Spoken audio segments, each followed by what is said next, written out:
Shut up! So, there's an imaginary line down the middle of the back seat. I'm this side, you're that side, I'm that side, you're the side, I'm this side of the line, you're that side of the line. Then you can't cross the line. Yeah, no, I get the point. And then I stick my hand over the line. No. Hey, he says, you crossed the line. I didn't. No. And I stick my hand across the line again and again. No. You crossed the line, he says. I didn't. I say, and I stick my hand across the line again. No. Mom! He crossed the line. I didn't! I say, and my dad's hand goes up to the side of his face, and The noise. my brother used to imitate it. If I was making a racket, my brother would walk round the house going, The noise. The noise. My dad couldn't stand any noise at breakfast. One, and it was the glare.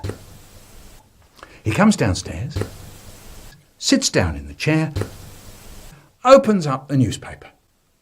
You can't see him. All you can see is his hand. It comes out from behind the newspaper. We used to stare at the hand coming out, grabbing the cup, disappearing behind the paper. Once, my brother moved the coffee cup. He goes, the hand came out. Once, I sat there, and a little voice inside me said, Hey, Why don't you practice playing drums on the side of the table? I said, no. no, that'd be crazy. Dad can't stand any noise at breakfast. And the little voice said, yeah, but you know you want to. Go on, pick up the knife and fork and away you go. No, I couldn't. But I did. Knife, fork, side of the table, and the newspaper came down and my dad's hand went up to the side of his face. He started to say, the noise. But my brother was in there quick with, the noise. And my dad was left there with his hand in midair, still trying to say that.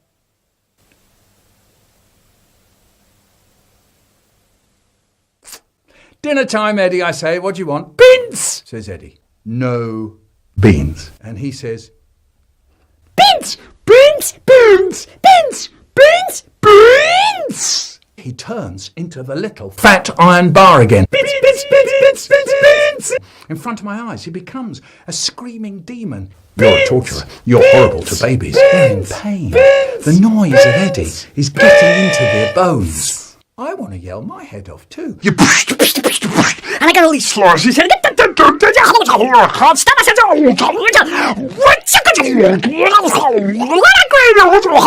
You get told you prick.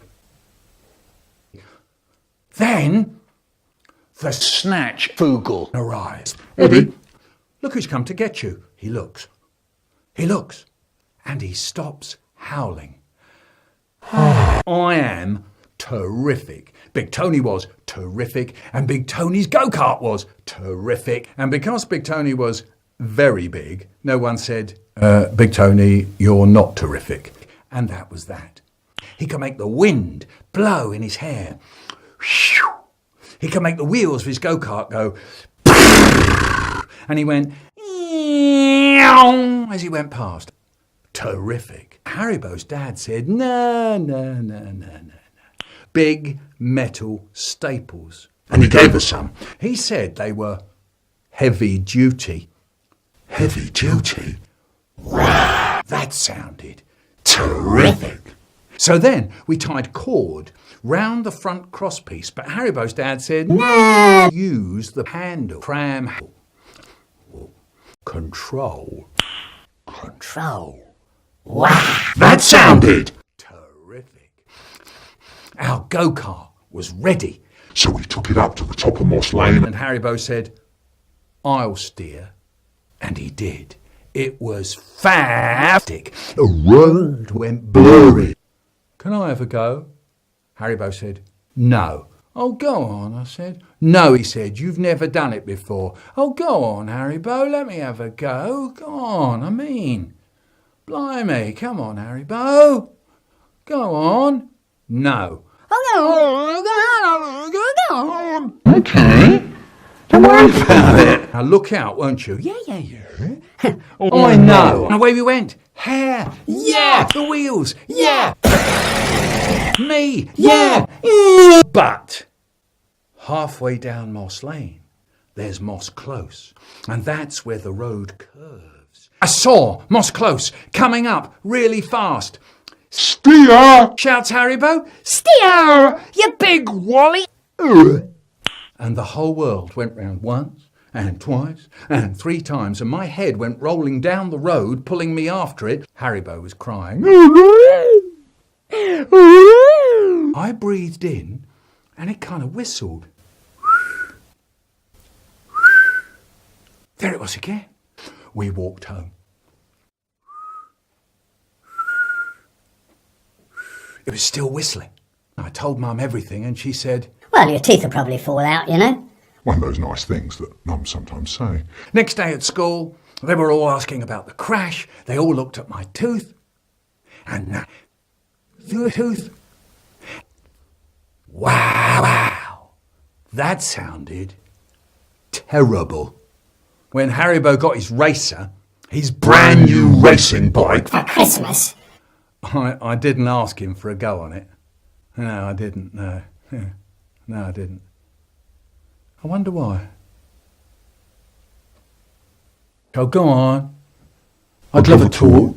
Please. It was no good. I wasn't getting anywhere. Then came my birthday. On the table was a big box. In the box, a torch. My dad took it out the box.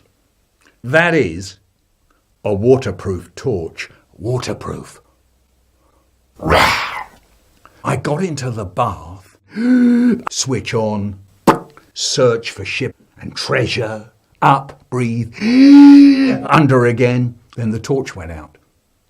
I shook it and banged it. I couldn't get it to go again. My birthday torch. The torch. It won't work. It's broken. And my dad says, what do you mean? It's broken. It couldn't have just break. How did it broken? I don't know.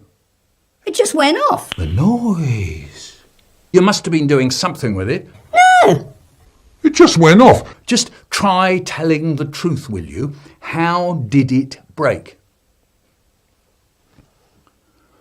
It just went off. Are you mad?